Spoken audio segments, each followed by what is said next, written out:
Teachers हैं वो professionally qualified नहीं हैं, बच्चे को पढ़ाने के लायक नहीं हैं। जो पढ़ाते हैं वो बहुत ही सब स्टैंडर्ड का एजुकेशन दे रहे हैं। शिक्षा ऐसा होना ठीक है, आप जैसे यूपीएससी के थ्रू, बीपीएससी के थ्रू दूसरे एम्प्लॉयज़ को लेते हैं तो टफेस्ट पॉसिबल एग्ज़ाम सिस्टम आप इंट्रोड्यूस करें और उस एग्ज़ाम के तहत जो फिल्टर होके आते हैं टीचर, क्योंकि देखिए टीचर जो हैं वो बिल्डिंग ब्लॉक्स होते हैं नेशन के या किसी सोसाइटी के या किसी प्रदेश के। टीचर्स जो है किसी बच्चे के फ्यूचर को शेप करता है, उसका फ्यूचर उसके टीचर के हाथ में होता है।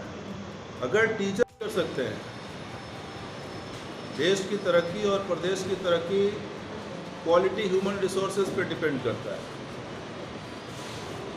जनसंख्या कभी भी अभिशाप नहीं होता है। अगर आप उसको, उसकी पोटेंशियल को, उसकी एनर्जी को अगर प्रॉपरली हार्नेस नहीं करते हैं तो भीड़ बढ़ती जाती है।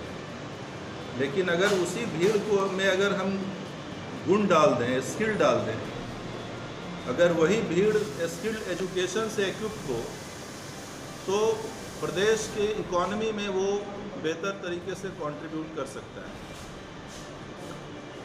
आज हालात ये है कि 90 के दशक से 1990 से पहले तो स्कूली शिक्षा कुछ बेहतर स्थिति में थी, लेकिन जब से टीचर्स का मास ट्रांसफ़र हुआ लालू जी के रेजिम में और इंटरडिसिप्लिनरी अलायंस का जो पक्ष है वो मैं रखूँगा।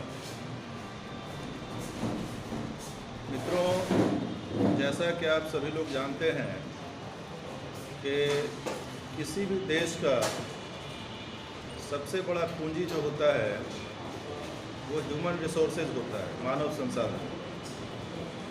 आप दुनिया के तमाम डेवलप्ड कंट्री, जितने भी विकसित देश हैं, सबका आप एग्जाम्पल ले लें, कोई भी तरक्की किया है तो वो शिक्षा के बदौलत ही तरक्की किया है। और बेहतर शिक्षा नीति का होना, बेहतर एजुकेशनल सिस्टम होना देश में और प्रदेश में, ये बहुत ही इम्पॉर्टेंट होता है। लेकिन दुर्भाग्य से हमारी जो प्रदेश की सरकार है वो पिछले 15 साल के जंगल राज को बता करके इन्होंने जंगल राज पार्ट 2 की स्थापना करने की कोशिश की है। शिक्षा पूरी तरह से लाइफ सपोर्ट पे है, पूरी तरह से कोलैप्स कर गया है। और जिस प्रदेश का, जिस देश का मानव संसाधन ही बिल्कुल जहाँ पे एकदम सब स्टैंडर्ड की एजुकेशन को ले रहा हो, कानून व्यवस्था सुधार देंगे, शिक्षा सुधार देंगे, सब कुछ सुधार देंगे, लेकिन शिक्षा में कोई सब्सटैंशियल चेंज नहीं आया है, बल्कि और डिक्लाइन किया है। आप स्टैटिस्टिक्स अगर देखें तो कई सारे पैरामीटर्स हैं, कई सारे इंडिकेटर्स हैं, वो तमाम डाउनवर्ड ट्रेंड्स की ओर जा रहा है।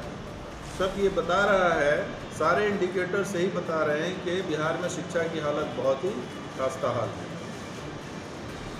तकरीबन 125 करोड़ लड़के जो 18 से 23 साल के बीच के उम्र के हैं, वो बिल्कुल सब स्टैंडर्ड के एजुकेशन के साथ जॉब मार्केट में इंटर कर रहे हैं। अब आपके पास एजुकेशन क्वालिटेटिव नहीं रहेगा, गुणवत्ता पे आधारित शिक्षा आप ग्रहण नहीं करेंगे तो आपको जॉब कौन देगा?